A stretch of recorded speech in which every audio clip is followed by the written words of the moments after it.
Hi friends, आप सभी दोस्तों का हमारे YouTube channel e learning with Akki में बहुत बहुत स्वागत है। दोस्तों, आपको पता होगा ये हमारे यूपीपीसी 2020 को टारगेट करके वीडियो बनाया जा रहा है। इस वीडियो की सीरीज में ये मेरा 11वां वीडियो है और पिछले वाले वीडियो में हम हुमायूं के कार्यकाल तक की बात कर लिए थे। इस वीडियो में हम देखेंगे अकबर को, जहांगीर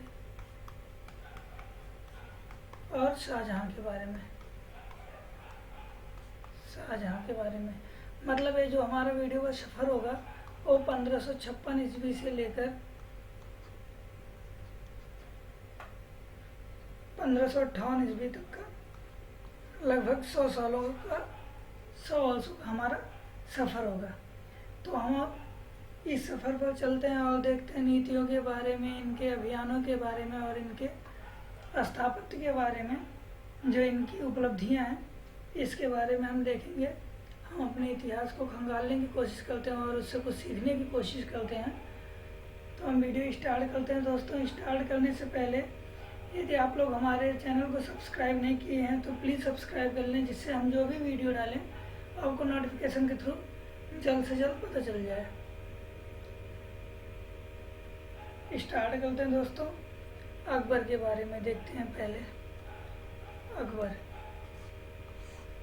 का जो शासन काल है, जो इसका टाइम पीरियड है, रूलिंग पीरियड, वो है 1556 ईस्वी से लेकर 1605 ईस्वी तक। 1556 ईस्वी से लेकर 1605 ईस्वी तक। इसके जन्म के बारे में देख लेते हैं। इसका जन्म होता है 15 अक्टूबर 1542 को। जन्म से रिलेटेड कुछ कहानियां हैं। इनकी माता का नाम क्या था? हमीदा बानो बेगम। ये कहानी जो है, ये जब हुमायूं को परास्त करता है शेरशाह सूरी, तो हुमायूं जब यहाँ से बचकर भागता है तो पहुँचता है अमरकोट के राणा वीरसाल के यहाँ। अमरकोट के राणा वीरसाल के महल में पहुंचता है और यहाँ पहुंचने के पहले ही रास्ते में इसका क्या होता है, विवाह होता है हमीदा बानो बेगम से। यहाँ पहुंचने से पहले तो इन्हीं हमीदा बानो बेगम से ही इनको पुत्र रत्न की, हुमायूं को पुत्र रत्न की प्राप्ति होती है वीरसाल के महल में, वीरसाल के राजमहल में। और यहीं से जब आगे ईरान की तरफ बढ़ता है, ईरान जाने के लिए, सहायता पाने के लिए हुमायूं, तो इसको रास्ते में इसके भाई जो कामरान होता है, वो आक्रमण करता है। और आक्रमण जब करता है तो अकबर को यहीं प्राप्त करता है कामरान, मतलब अकबर कामरान के हाथों में लग जाता है। अकबर जो है ये कामरान के हाथ लग जाता है। कामरान इसके साथ जो है अच्छा व्यवहार करता है, कहते हैं बहुत अच्छा व्यवहार करता है कामरान। और फिर जब 1545 और 46 ईस्वी के आसपास, 1545-46 के आसपास, जब फिर से काबुल और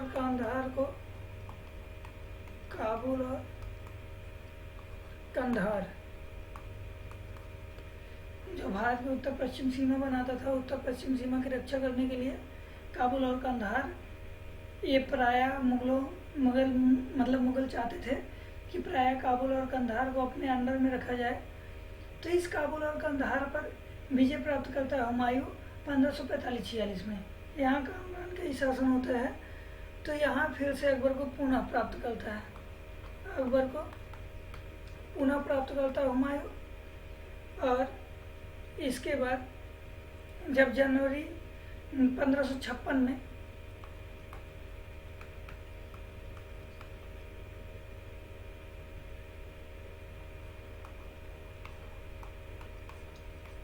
दीन पनाह जो महल होता है, जिसकी स्थापना हुमायूं किया होता है, इस दीन पनाह महल की एक लाइब्रेरी की सीढ़ियों से गिरते हुए इसकी मृत्यु हो जाती है हुमायूं की।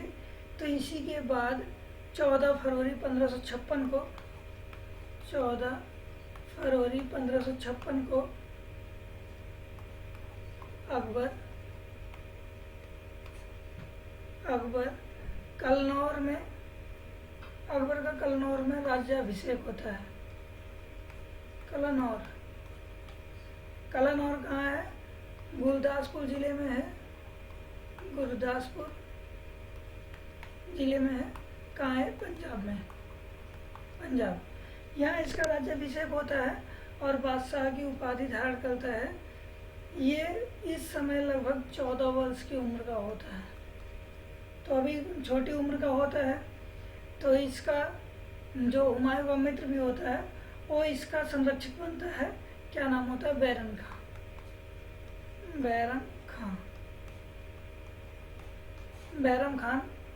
बैरम खां इसका संरक्षक बनता है और इसके संरक्षण में यह शासन, वास्तविक जो शासन की बागडोर होती है बैरम खां के हाथ में होती है। ये 1556 से लेकर 1560 तक इसके हाथ में ही लगभग शासन होता है। और जब वो एक उपाधि धारण करता है वो भी पूछा गया है, तो यहाँ बता देते हैं। अकबर जब कलनौर में उसका राज्याभिषेक होता है तो एक उपाधि धारण करता है, उसे बता देते हैं। क्या उपाधि होती है?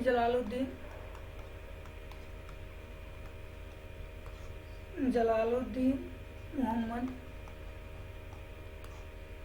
मोहम्मद अकबर बादशाही गाजी की उपाधि धारण करता है जब वो गद्दी पर बैठता है। यह अकबर बैरम खां को वजीर नियुक्त करता है और उसी की देखभाल में शासन चलाया जाता है और इसे वजीर नियुक्त करने के साथ एक उपाधि भी देता है। अकबर इसे खाने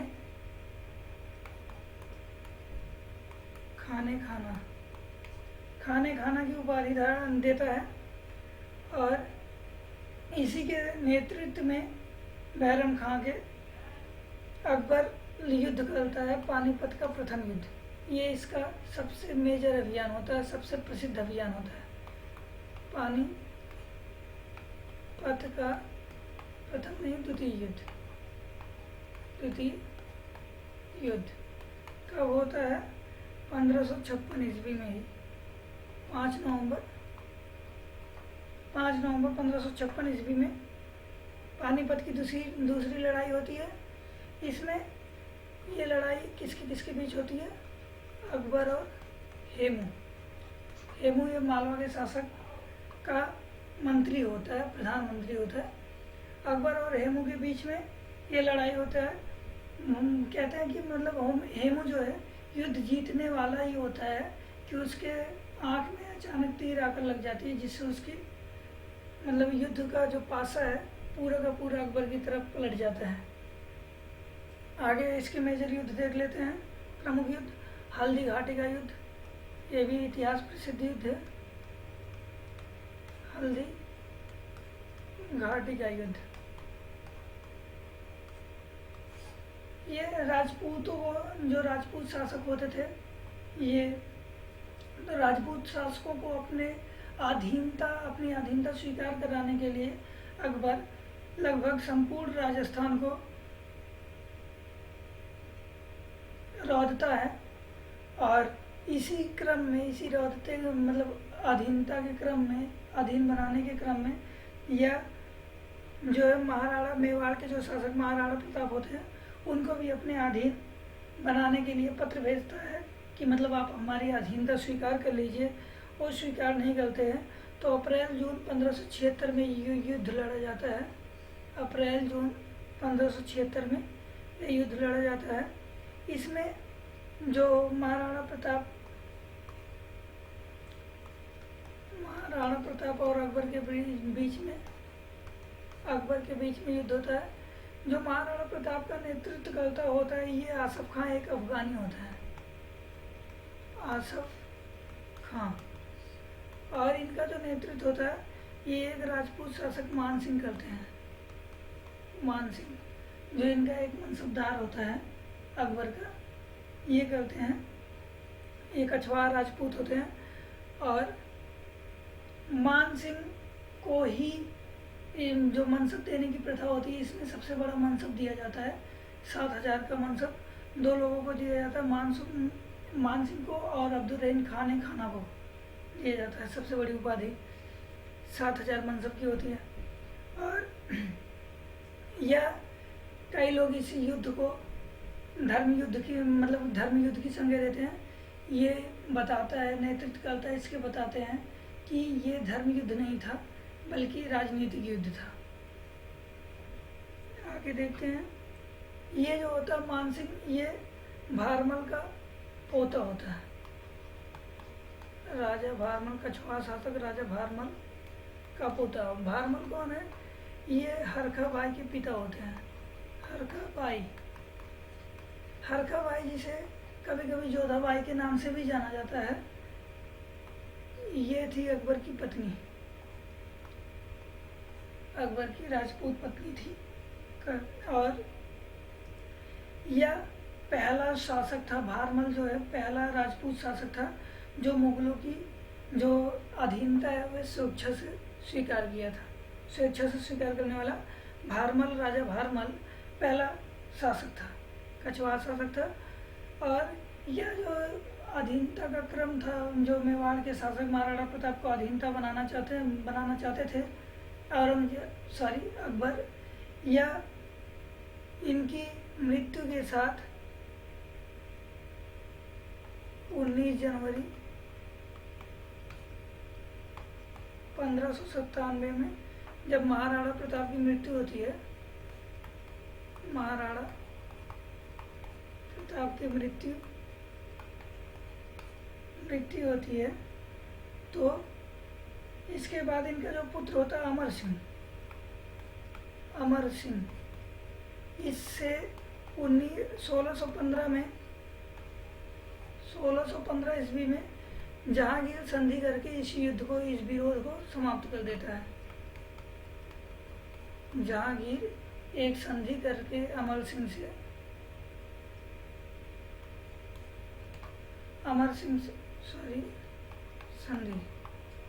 एक संधि करके इस विरोध को समाप्त कर देता है। जहांगीर मतलब इस युद्ध को खत्म कर देता है। ये पहले भी खत्म होने के लिए महाराणा प्रताप अपने बेटे अमर सिंह को भेजे थे अकबर की दरबार में, लेकिन अकबर चाहता था कि महाराणा प्रताप स्वयं आकर उसकी अधीनता स्वीकार करे, जो ना तो महाराणा प्रताप के लिए स्वीकार्य था और ना ही अकबर मानने को तैयार था। तो इसलिए ये विरोध चलता रहा। महाराणा प्रताप जो है छापामार युद्ध करते रहे। बाद में अमर सिंह इस विरोध को जारी रखा, लेकिन जहांगीर इस विरोध को खत्म करना चाहता था और एक दोस्ती बनाना चाहता था, वहाँ से हटना चाहता था। इस विरोध से उसे नुकसान हो रहा था तो वहाँ से हटना चाह रहा था। इसलिए इसने अमर सिंह जब अपने बेटे को भेजते हैं तो जहांगीर उसे स्वीकार कर लेता है, मतलब अधीनता उसे मान लेता है कि हाँ ये हमारे अधीन आ गए हैं। तो इस तरह से जहांगीर समाप्त कर देता है और उसको मनसब भी देता है अमर सिंह के बेटे को अपने दरबार में। तो इस तरह से ये समाप्त हो जाता है। ये जहांगीर की बहुत बड़ा काम होता है, जहांगीर का बहुत बड़ा कार्य होता है। आगे और जो मेजर अभियान है अकबर के, वो गुजरात विजय का है। गुजरात विजय ये भी इसका मेजर अभियान होता है। 1572-73 ईस्वी में होता है, 72-73 ईस्वी में। और यहीं पर जब गुजरात विजय कर रहा था, इसी समय वो पहली बार पुर्तगालियों से मिलता है और पहली बार समुद्र देखता है। पहली बार अकबर जो है यही समुद्र देखता है। और इसी विजय के उपलक्ष्य में जब लौटता है, इसकी जो राजधानी होती है फतेहपुर सीकरी,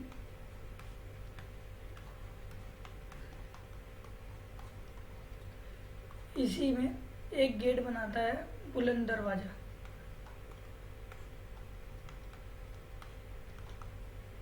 ये प्रसिद्ध है। बुलंद दरवाजे का निर्माण गुजरात विजय के उपलक्ष्य में करता है फतेहपुर सीकरी किले में। यह लगभग 40 किलोमीटर दूर है आगरा के किले से, मतलब आगरा से 40 किलोमीटर दूर स्थित है। ये बनवाया था फतेहपुर सीकरी का जो निर्माण था ये कराया था 1568 ईस्वी के आसपास कराया था। और ये आगरा किले से लगभग 40 किलोमीटर मतलब 36 किलोमीटर दूर है, 36 किलोमीटर की दूरी पर स्थित है। और 16 अक्टूबर 1605 ईस्वी में अकबर की मृत्यु हो जाती है। 16 अक्टूबर 1605 ईस्वी में अकबर की मृत्यु हो जाती है और इसे कहाँ दफनाया जाता है? सिकंदरा में। सिकंदरा में दफनाया जाता है जो आगरा के निकट स्थित है। सिकंदरा कहाँ है? आगरा के निकट स्थित है और यहीं पर दफनाया जाता है। आगे अब इसकी कुछ महत्वपूर्ण नीतियों के बारे में देख लेते हैं।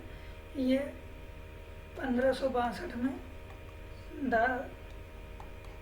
दास प्रथा का अंत करता है। दास प्रथा का अंत करता है और इसके बाद 1563 में तीर्थ यात्रा का जो होता है, तीर्थ यात्रा कर इसे समाप्त कर देता है। फिर 1564 में जजिया कर समाप्त कर देता है। जजिया कर क्या होता है? जजिया कर होता है जो गैर मुस्लिम जो मतलब मुस्लिम शासक जो भी राज्य है उसके द्वारा उसमें गैर मुस्लिम व्यक्तियों से उनकी सिक्योरिटी के एवज में लिया जाता है, मतलब उनकी सुरक्षा के एवज में लिया जाता है। आगे देखते हैं। बाल विवाह सती प्रथा को रोकने का प्रयास करता है, नहीं रोक पाता है, मतलब पूरी तरह से सफल नहीं होता है। ये एक स्त्री विवाह की आज्ञा देता है, एक स्त्री से विवाह की आज्ञा देता है, लेकिन कहता है अगर मतलब उस स्त्री से बच्चे की प्राप्ति नहीं हो सकती है तो दूसरे विवाह की भी आज्ञा थी, मतलब दूसरा विवाह भी किया जा सकता था। और मनसबदारी व्यवस्था का प्रारंभ कराता है। मनसबदारी व्यवस्था का प्रारंभ कराता है लगभग 1566-67 ईस्वी के आसपास। भू राजस्व की जब्ती प्रणाली लागू करता है। जब्ती प्रणाली, भू राजस्व की जब्ती प्रणाली और 10 साला प्रणाली लागू करता है। 10 साला प्रणाली, 10 साला प्रणाली को टोंडरमल बंदोबस्त भी कहा जाता है, क्योंकि जो टोंडरमल थे उनके द्वारा ये पद्धति दी गई थी, यह पद्धति प्रारंभ की गई थी। और ये लगभग 1580 के आसपास में 1580 के आसपास में प्रारंभ किया गया था। ये क्या होता था? 10 साला पद्धति।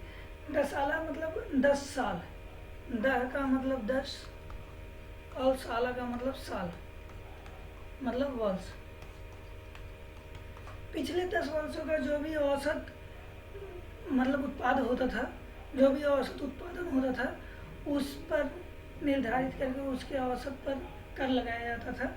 यह 1/3 निश्चित किया गया था। लगान कितना निश्चित किया गया था? 1/3। और यह दीन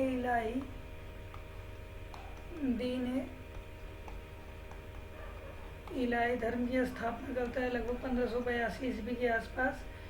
इसे एक अन्य नाम से जानते हैं, तौहीद इलाही।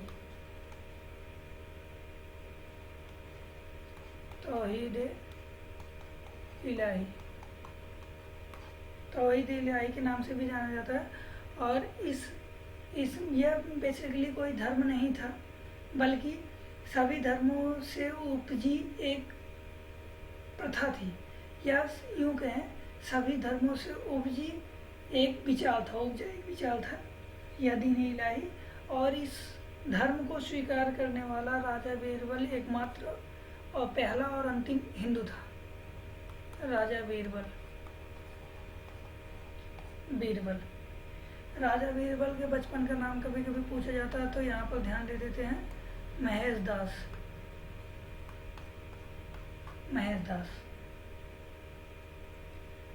प्रशासन के बारे में देख लेते हैं थोड़ा, प्रशासन कैसा था।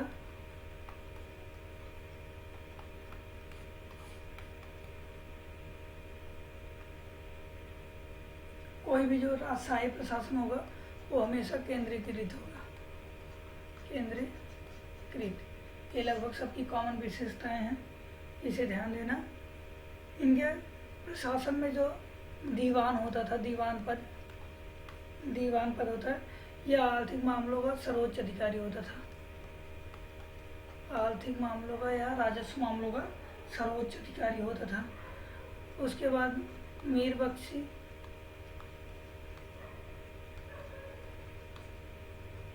बख्शी, यह क्या होता था, सैन्य प्रमुख होता था, सेना का प्रमुख होता था, सैन्य प्रमुख होता था।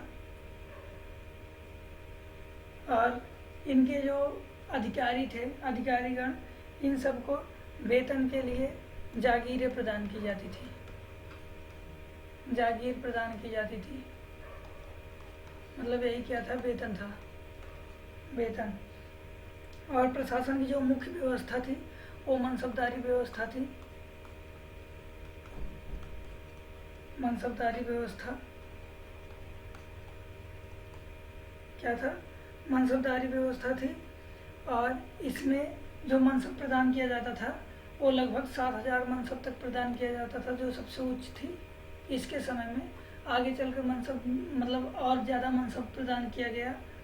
औरंगजेब के समय में काफ़ी मनसब प्रदान किया गया। तो इसके समय में जो सबसे ऊंची मनसब थी वो 7,000 मनसब थी। यह मैंने पहले भी बताया और यहाँ भी बता रहा हूँ। ये 7,000 मनसब पाने वाले दो ही व्यक्ति थे।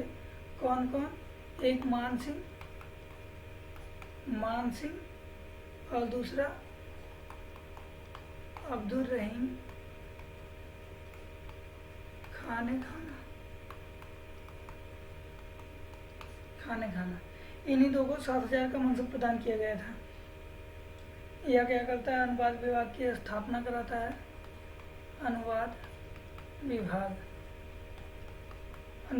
की स्थापना कराता है, जिसकी अध्यक्षता कौन करता है, फैजी। इसके दरबार में फैजी रहता था और यह फैजी की अध्यक्षता में अनुवाद विभाग की स्थापना कराता है।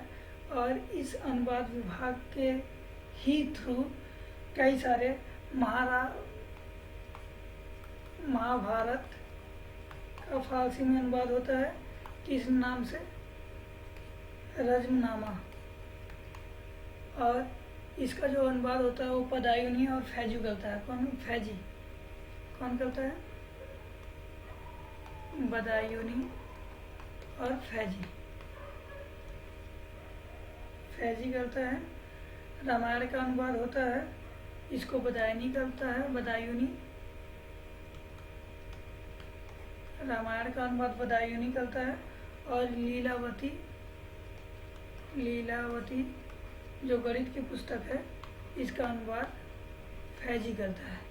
इन सभी का अनुवाद जो है फारसी में होता है।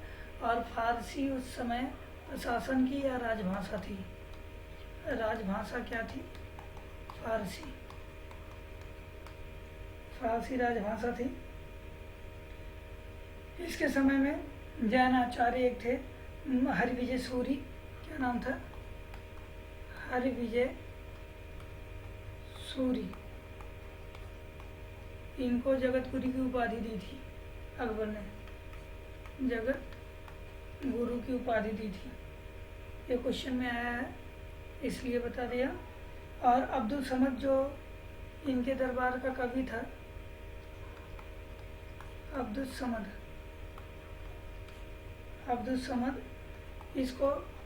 इसने सीरी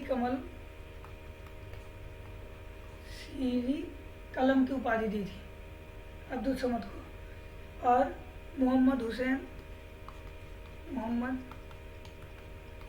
हुसैन कश्मीरी को जरी कलम की उपाधि दी थी। किसने, अकबर ने। और इसी के काल को हिंदी साहित्य का स्वर्ण काल कहा जाता है। हिंदी साहित्य का स्वर्ण काल, क्योंकि इसी के समकालीन थे सूरदास, तुलसीदास, मीरा आदि महान हिंदी के जो कवि थे, रचनाकार थे, लेखक थे, इन्हीं के समय में थे। तो इसलिए इसके काल को हिंदी साहित्य का स्वर्ण काल कहा जाता है। आगे देखते हैं अब जहांगीर के बारे में। जहांगीर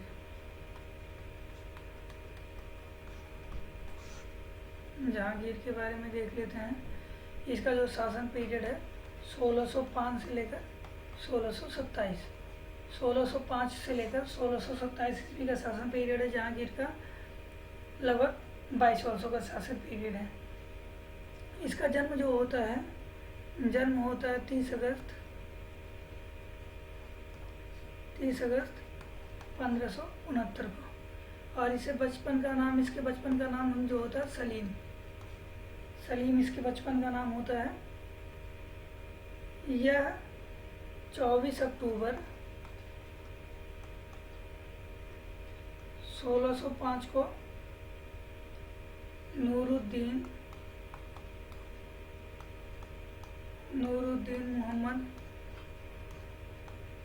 मोहम्मद जहांगीर बादशाही गाजी की उपाधि के साथ आगरा के किले या आगरा के तख्त पर बैठता है। आगरा के तख्त पर बैठता है या आगरा के किले में इसका राज्याभिषेक होता है।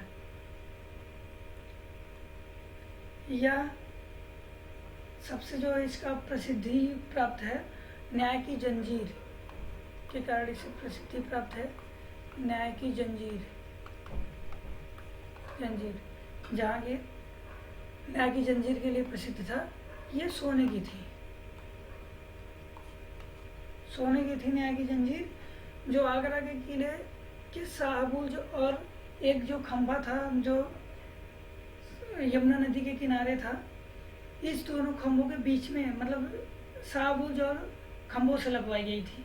और यही न्याय का जो जंजीर था, ये न्याय का प्रतीक था, इसके न्याय का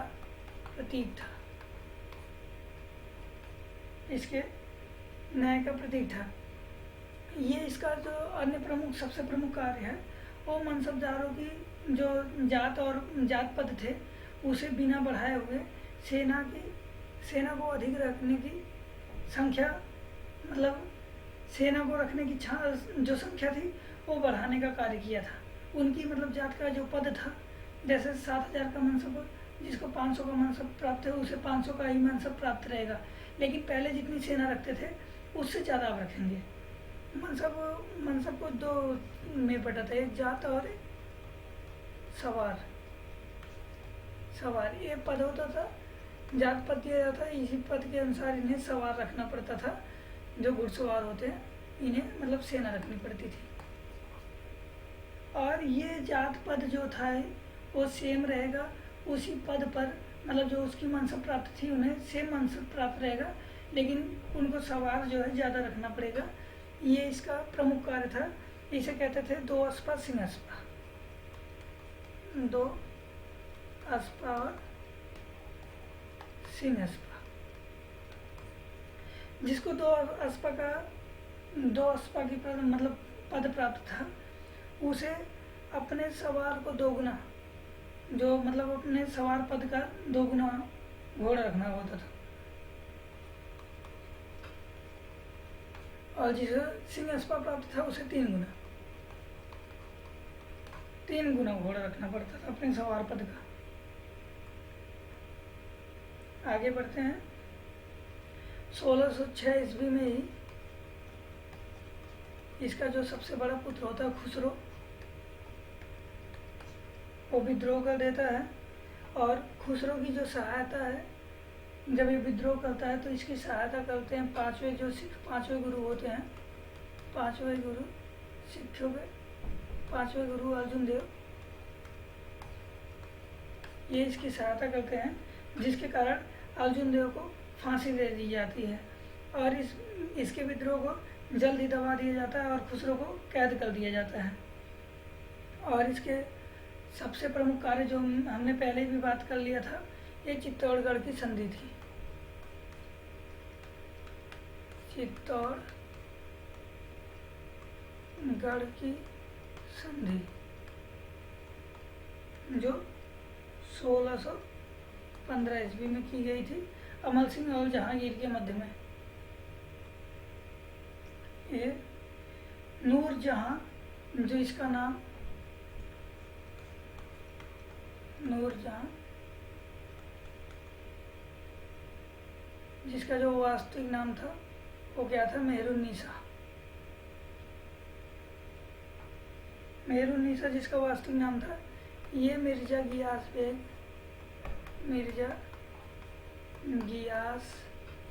बेग की पुत्री थी। मिर्जा गियास बेग की पुत्री थी, जिसे बाद में एक उपाधि दिया गया था, क्या, इत्माद-उद-दौला। तो यह ईरानी था, इसी की पुत्री मतलब नूरजहां से इनका विवाह होता है जहांगीर का। यह विवाह कैसे होता है उसके बारे में थोड़ी कहानी देख लेते हैं।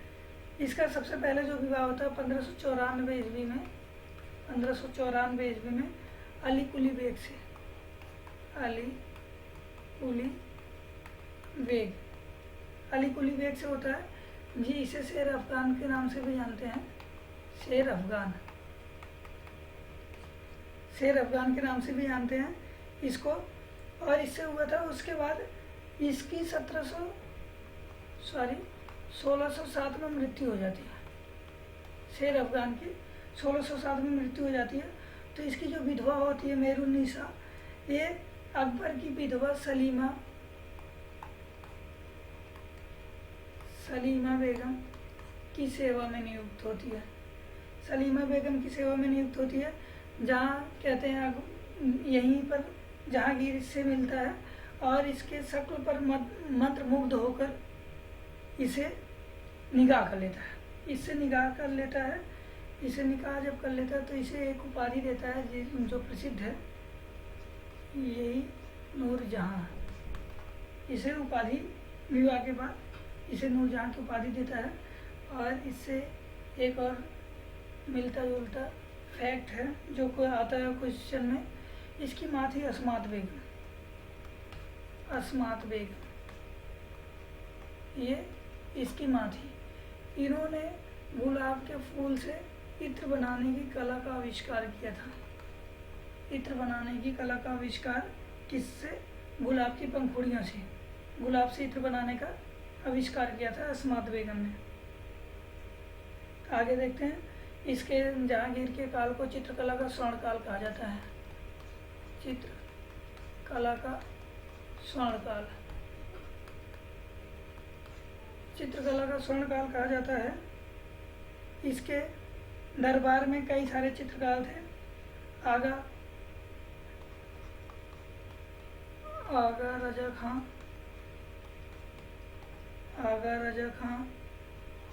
अबुल हसन, उस्ताद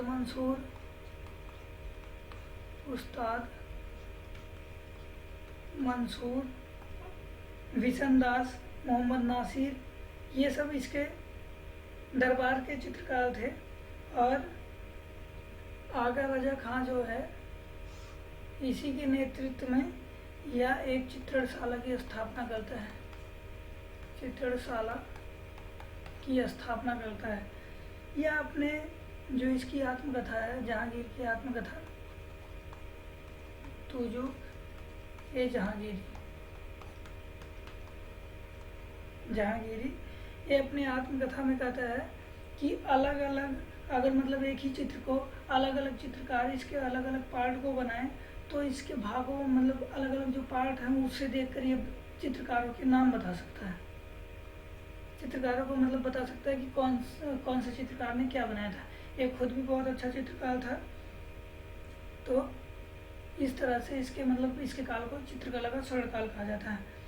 और इसी के समय में विलियम हॉकिंस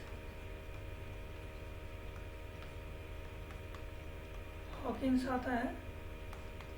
विलियम हॉकिंस आता है इसी के समय में 1608 से लेकर 1611 ईस्वी तक मुगल दरबार में रहता है। और यह जो है जेम्स प्रथम जो वहाँ के राजा थे इंग्लैंड के, उनका दूत बनकर आता है। कहीं कहीं कहा जाता है किसी के मतलब कहीं इतिहासकार कहते हैं यह जो था अकबर के नाम संदेश लेकर आता है, लेकिन उस समय इसके यहाँ पहुँचने से पहले ही अकबर चेंज हो हुआ, मतलब अकबर के स्थान पर जहांगीर का शासन हो जाता है। तो इसे ये जहांगीर के नामों संदेश देता है, संदेश पढ़ता है। और यह संदेश जो है तुर्की भाषा में पढ़ता है, तुर्की का यह अच्छा जानकार था, तो ये जहांगीर पर अच्छा इफेक्ट डालता है ये। लेकिन पुर्तगालियों के प्रभाव के कारण इसे जो सुविधाएं मिलनी थी, मतलब जिसके लिए आया था फैक्ट्री की स्थापना करने के लिए, ये उसमें सफल नहीं होता, तो 1611 ईस्वी में चला जाता है। इसके बाद आते हैं इसी के दरबार में सर थॉमस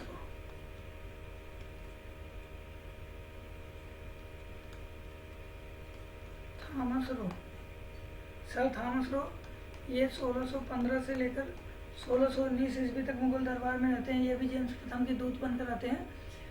और इसके पहले ही 1613 ईस्वी में इन्हें अधिकार मिल जाता है सूरत में फैक्ट्री खोलने का। जैसा कि इसके जो एक इसका कैप्टन बेस्ट था, उसके नेतृत्व में ये हराते हैं पुर्तगालियों को, जिससे खुश होकर जहांगीर इन्हें खोलने की मतलब सूरत में फैक्ट्री खोलने की अनुमति दे देता है। 1613 ईस्वी में वहाँ फैक्ट्री खुलती है। इसके बाद आगे देखते हैं जहांगीर के बाद शाहजहाँ के काल को देखते हैं।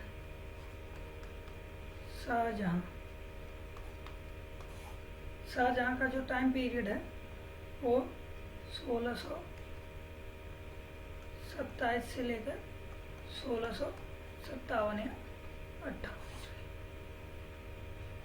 आपको 57 भी मिलेगा, 58 भी मिलेगा, इसलिए 57-58 मैंने डाल दिया। आगे देखते हैं इसके शाहजहाँ का काल जो था ये मुगल स्थापत्य का या फिर यूँ कहें स्थापत्य का स्वर्ण काल था। तो देखेंगे आगे। इसके पहले इसके बारे में थोड़ी सूचनाएं लेते हैं, प्रारंभिक सूचनाएं। इसके जो बचपन का नाम था खुर्रम था। खुर्रम यह जहांगीर का प्रिपुत्र भी था। खुसरो जब बगावत कर लेता है उसके बाद यही खुर्रम जो है जहांगीर का प्रिपुत्र हो जाता है। इसका जो जन्म होता है 15 जनवरी 1592 ईस्वी में लाहौर में होता है। और इसकी माता जो एक राजपूत राजकुमारी होती हैं, जगत गोसाई नाम है, जगत गोसाई थे। ये मारवाड़ शासक उदय सिंह की पुत्री थी। उदय सिंह की पुत्री, मारवाड़ शासक उदय सिंह की पुत्री होती हैं। ये इनकी ये जो होती है जहांगीर की चहेती पत्नी होती हैं। और सबसे चहेती पत्नी के बारे में आपको बता ही दिया था, कौन है? नूरजहां।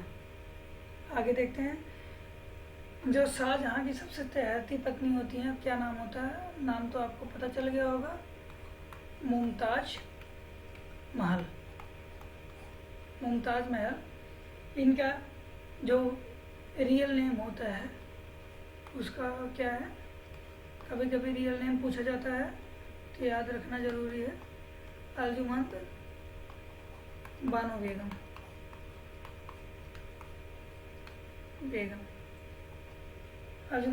बेगम, इनको मुमताज महल के नाम से भी जाना जाता है। ये आसफ खान की पुत्री थी।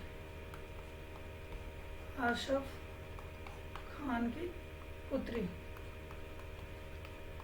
खान की पुत्री होती हैं। और इससे विवाह इसका शाहजहाँ का 1612 ईस्वी में होता है। 1612 ईस्वी में विवाह होता है। विवाह के बाद इसे उपाधि देता है मलिका-ए-जमानी का। मलिका ए जमानी, मतलब अपने जमाने की मलिका, सुंदरी। इसकी जो है 7 जुलाई 1631 ईस्वी में मृत्यु हो जाती है। प्रसव पीड़ा के कारण एक एक बच्चे को जन्म देने के समय इसकी मृत्यु हो जाती है। तो मतलब इसके बाद जब इसकी मृत्यु हो जाती है तो इसी की मृत्यु इसके मतलब जो वो है, इसी के लिए शाहजहाँ ने प्रसिद्ध ताजमहल बनवाया था। ये जहाँ दफनाई गई थी वहीं पर, मतलब इसकी कब्र पर ताजमहल बनवाया था। उसके बारे में आगे हम देखेंगे। इसके पहले थोड़ा और देख लेते हैं। ये शाहजहाँ जो है 4 फरवरी 1628 ईस्वी में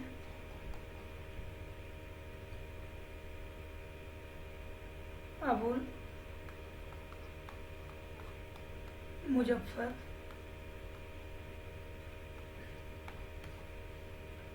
अबुल मुजफ्फर शहाबुद्दीन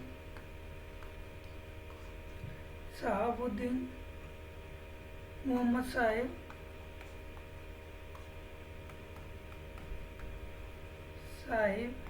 किरण सानी इतनी बड़ी उपाधि के साथ है गद्दी पर बैठता है, आगरा के सिंहासन पर बैठता है। उपाधि क्या है? अबुल मुजफ्फर शहाबुद्दीन मोहम्मद साहिब किरण सानी, ये इसकी उपाधि होती है। उपाधि ये याद रखने की ज़्यादा ज़रूरत नहीं है क्योंकि क्वेश्चन आने की संभावना बहुत कम होती है। इससे आगरा के सिंहासन पर बैठता है। कब बैठता है? 1628 में, 4 फरवरी 1628 में। और इसका जो सबसे प्रमुख कार्य होता है, राजधानी को आगरा से दिल्ली स्थानांतरित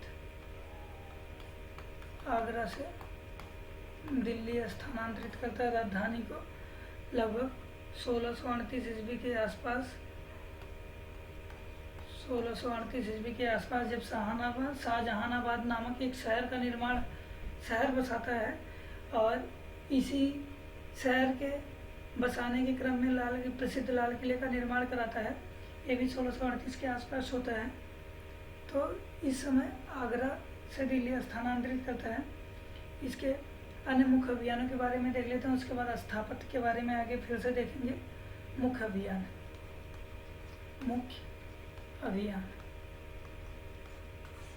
इसके जो मुख्य अभियान होते हैं 1633 ईस्वी में 1633 ईस्वी में अहमदनगर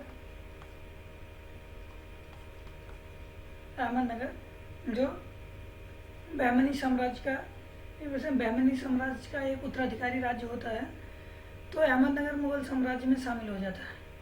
इसको अहमदनगर को मुगल साम्राज्य में शामिल कर लेते हैं। और इसी समय शाहजी जो थे, जो शिवाजी के पिताजी थे, शाहजी को मतलब यहाँ अहमदनगर में पहले थे, वो यहाँ के पेशवा थे। यहाँ जब अहमदनगर पर कब्जा कर लेते हैं तो शाहजी गोलकुंडा बीजापुर पहुँचते हैं और शाहजी का पीछा करता है शाहजहाँ और शाहजी को कैद कर लेता है। इसी समय दबाव बनाकर गोलकुंडा और बीजापुर से संधि कर लेता है। ये भी इसके प्रमुख अभियान होते हैं। गोलकुंडा और बीजापुर, ये भी बहमनी का उत्तराधिकारी राज्य होता है। बीजापुर से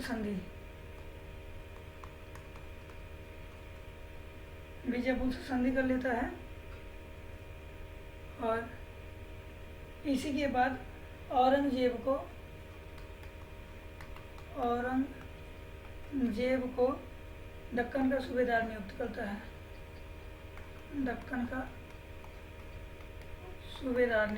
है। और यह दक्कन में सूबेदार के पद पर 1636 से लेकर 1644 ईस्वी तक कार्य करता है। पुनः ये नियुक्त होता है 1652 में और लगभग 58 या 1657 बोल सकते हो, 57 तक ये कार्य करता है। मतलब जब तक ये बादशाह नहीं बन जाता, जब तक दक्कन के सूबेदार के पद पर कार्य करता है। अन्य जो इसका प्रमुख अभियान है शाहजहाँ का 1649 में कंधार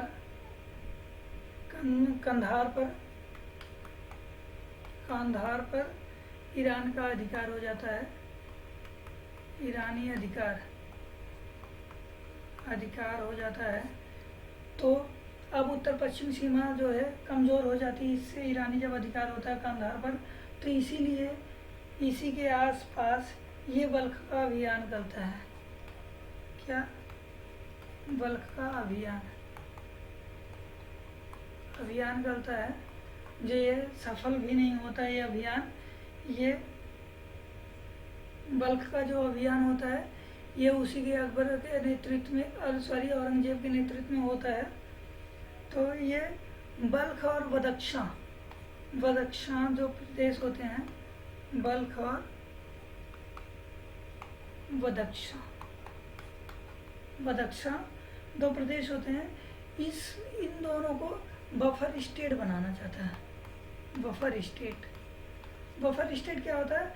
जब 2 राज्यों के बीच में एक ऐसा तटस्थ राज्य हो जो दोनों को आपस में भिड़ने ना दे, तो उसे बफर स्टेट कहते हैं।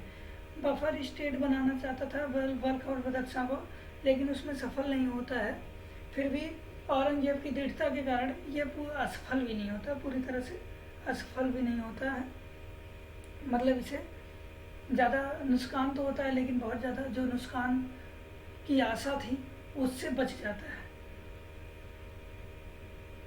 आगे देखते हैं, शाहजहाँ के काल को मुगल का स्वर्ण काल कहा जाता है। मुगल का स्वर्ण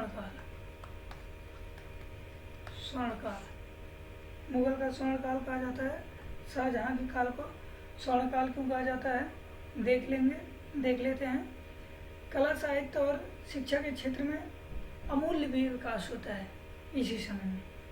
साहित्य के बारे में पहले देख लेते हैं। साहित्य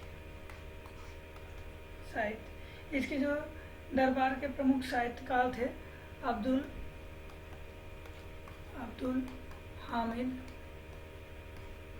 लाहौरी,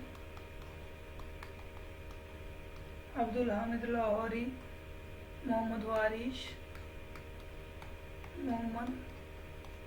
वारिस, चंद्रभान ब्राह्मण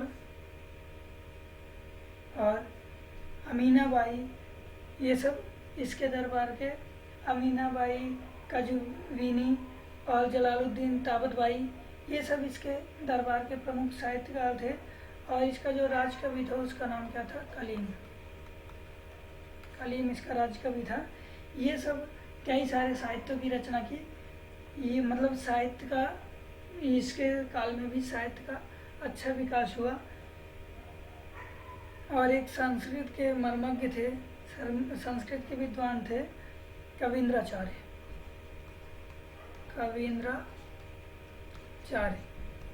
जो इसके ऊपर संस्कृत में प्रशस्ति लिखे हैं। इसके लिए मतलब प्रशस्ति लिखे हैं शाहजहाँ के लिए। क्या नाम है उस प्रशस्ति का?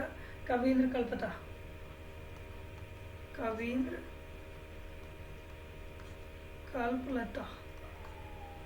कल्पलता, ये कवींद्राचार्य द्वारा लिखा गया है। और इसी कवींद्राचार्य के कहने पर, इन्हीं के कहने पर ये शाहजहाँ जो है तीर्थ यात्रा कर समाप्त कर देता है, इन्हीं के कहने पर। स्थापत्य के बारे में क्या विकास हुआ था, इसके बारे में देख लेते हैं। स्थापत्य के बारे में, स्थापत्य कहने के बाद सबसे पहला जो दिमाग में आता है, सबसे पहला स्थापत्य या सबसे प्रमुख जो स्थापत्य का नाम आता है वो क्या होता है? ताजमहल, जो मुमताज़ महल अपनी पत्नी मुमताज़ महल के नाम याद में बनवाता है। उन्हीं की कब्र पर बताया जाता है कि वो पहले मध्य प्रदेश में दफनाई गई थी, बाद में उन्हें ले जाकर आगरा में दफनाया गया और उन्हीं की कब्र पर ताजमहल बनाया गया। और वहीं कहते हैं जब मृत्यु हुई इसकी शाहजहाँ की, तो इसको भी उसी में दफनाया गया, उसी ताजमहल में। तो ताजमहल अपने आप में एक अद्भुत इमारत है। इसकी जो कलाएं हैं, इसका जो भी आर्किटेक्चर वो अपने आप में अद्भुत अद्भुत एवं अनोखा है। ये लगभग 1632-33 ईस्वी में बनवाया गया था। उसकी मृत्यु हुई थी 1631 ईस्वी में मुमताज महल की, उसी की याद में 1632-33 ईस्वी में बनवाया गया था इसे। और इसका जो प्रमुख वास्तुकार है, ये भी क्वेश्चन में आ गया है, तो इसलिए ये भी जान लो, उस्ताद अहमद लाहौरी इसके प्रमुख वास्तुकार हैं। ताजमहल का वास्तुकार कौन है? उस्ताद अहमद लाहौरी। इसके बाद शाहजहानाबाद नामक नगर की स्थापना कराता है।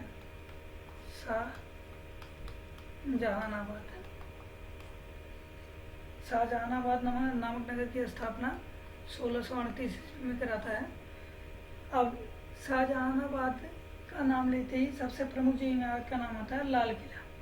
लाल किले का निर्माण कराता है। लाल किले में दीवाने आम, दीवाने खास, खास महल, मुसम्मन बुर्ज इसका निर्माण कराता है।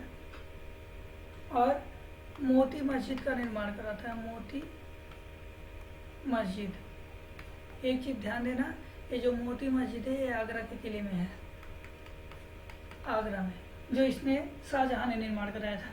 और जो औरंगजेब ने निर्माण करवाया था मोती मस्जिद का, वो लाल किले में है, वो बाद में उसका निर्माण होता है। और लाल किले का जो पश्चिम गेट है उसे लाहौरी दरवाज़ा कहते हैं। पश्चिमी गेट उसे लाहौरी दरवाज़ा। और जो दक्षिणी गेट है उसे दिल्ली दरवाज़ा के नाम से जाना जाता है। दिल्ली दरवाज़ा के नाम से जाना जाता है। और इसका जो अन्य प्रमुख इमारत है, स्थापत्य है, वो दिल्ली का जामा मस्जिद, अपनी तरह का अनोखा जामा मस्जिद है। जामा मस्जिद कहाँ का? दिल्ली का। जामा मस्जिद कई सारे हैं, इसने कौन सा कराया था? दिल्ली के जामा मस्जिद का निर्माण कराया था, जो कि अन्य जामा मस्जिद की अपेक्षा सबसे विशाल है।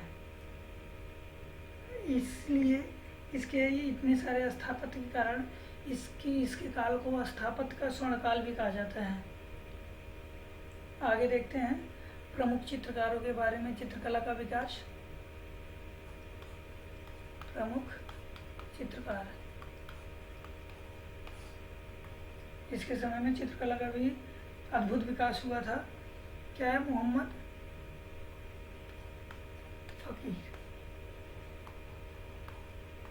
फकीर, मीर हाशिम, ये इसके दरबार के प्रमुख चित्रकार थे। और संगीत का भी विकास हुआ था, मतलब एक तरह से सभी दिशाओं में विकास हुआ था, सभी पक्ष को लेकर विकास हुआ था, जिसके कारण इसके काल को मुगल का स्वर्णकाल कहा जाता है। प्रमुख संगीतज्ञ के बारे में देख लेते हैं, कभी कभी क्वेश्चन में आ जाता है। प्रमुख संगीतज्ञ जो म्यूजिशियन थे इसके समय में, लाल खान को यह गुड़ समुंदर की उपाधि दिया था। गुड़ समंदर की उपाधि दिया था। आगे देखते हैं, इसका जो प्रिय पुत्र होता है दारा शिकोह या कई जो हिंदू ग्रंथ हैं उसका अनुवाद किया था। किसका अनुवाद किया था? भगवद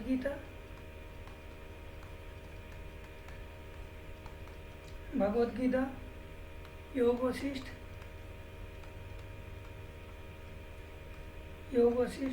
उपनिषद,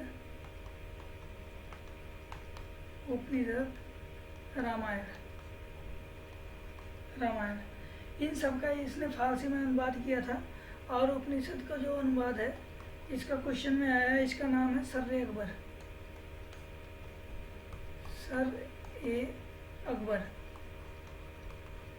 इसका अर्थ होता है महान रहस्य। क्या होता है? महान रहस्य। इसका अर्थ होता है। इसके अंतिम समय में जो शाहजहाँ के अंतिम समय में लगभग सितंबर 1657 ईस्वी में यह बीमार पड़ जाता, गंभीर रूप से बीमार पड़ जाता। और उसके बाद उत्तराधिकार का युद्ध शुरू हो जाता है।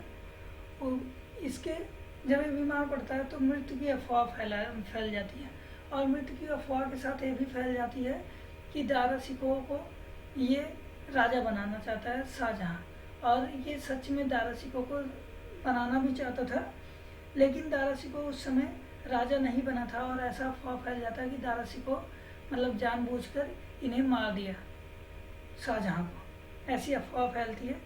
और उस समय जो इसके अन्य पुत्र होते हैं, शुजा, ये बंगाल में होता है, बंगाल का सूबेदार होता है। मुराद, ये गुजरात का सूबेदार होता है। और औरंगजेब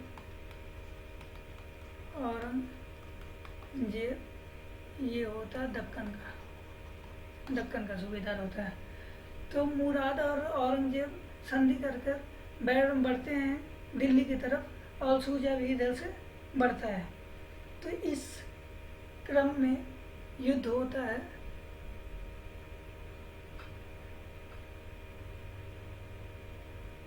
इस क्रम में युद्ध होता है।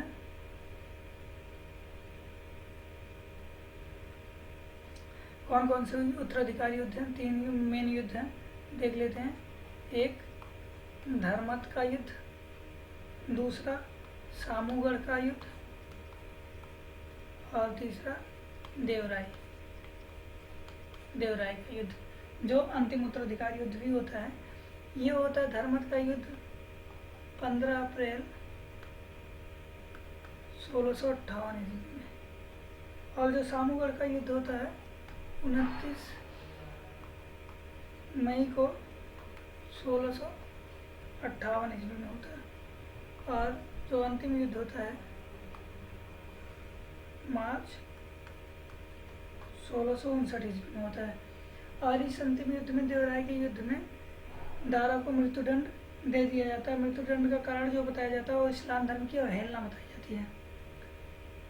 इस तरह से औरंगजेब जो है गद्दी पर बैठता है। अगले हम वीडियो में औरंगजेब के बारे में देखेंगे, और कुछ उत्तर मुगल कालीन शासकों के बारे में भी देखेंगे। तो इस तरह से ये हमारा वीडियो पूरा होगा दोस्तों। और हमारे वीडियो को आप लाइक कीजिए, शेयर कीजिए, कमेंट कीजिए दोस्तों। Thanks for watching.